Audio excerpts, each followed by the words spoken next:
Hey guys, Richard here. We're back at it again with another video for our video series. This one we're going to focus on data logging.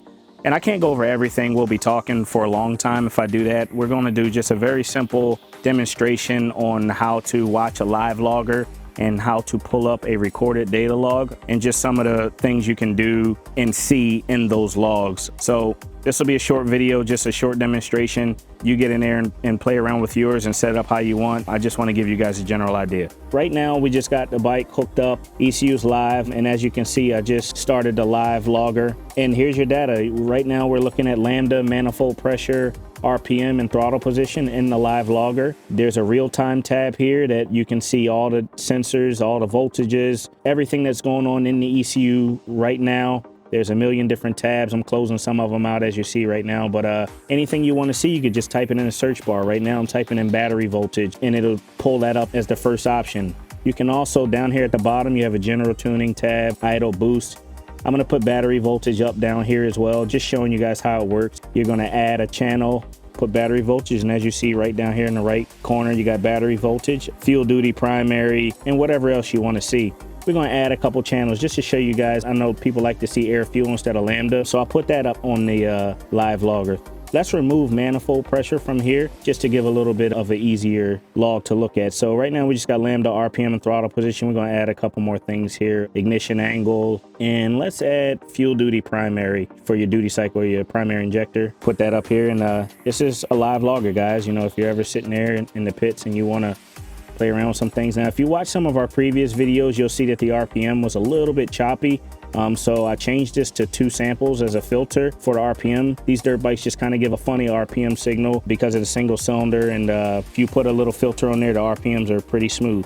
As you can see, the cursor is live. As you rev the engine or do whatever you're doing, everything's live. There's a tracer. You can see what cells you need to tune or what cells you need to mess with. But pretty self-explanatory, guys. This is your live logger. I want to show you guys a recorded data log. It'll be this same file from the bike sitting here idling and us revving a little bit. Let's get to the recorded log file. Let's pull up that data log. It'll be the same exact log file as what we just did live, but I want to show you guys how to pull it up as a recorded log. So you're going to turn the bike on, get the ECU online and connected, as you can see in the top of the window here. And this is your download logs button. You could also access the same thing if you go up here to configuration, ECU logging settings. You can download logs right here. As you can see, the symbols are the exact same. We'll press this deal here.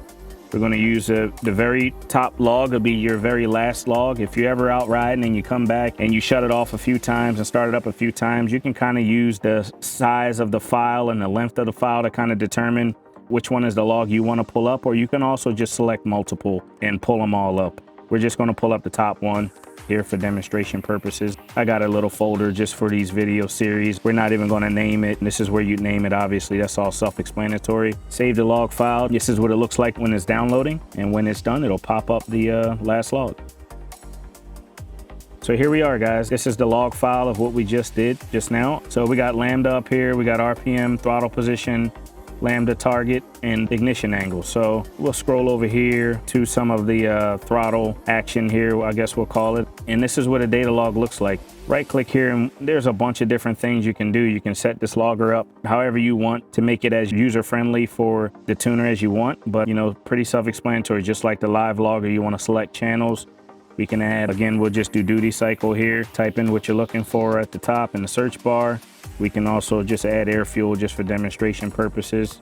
This is a data log here, guys. Like I said, pretty self-explanatory. All the stuff at the bottom that we saw in the live logger, all of those things are here. So as you move your cursor along, everything's live and you can see in that exact spot what was happening.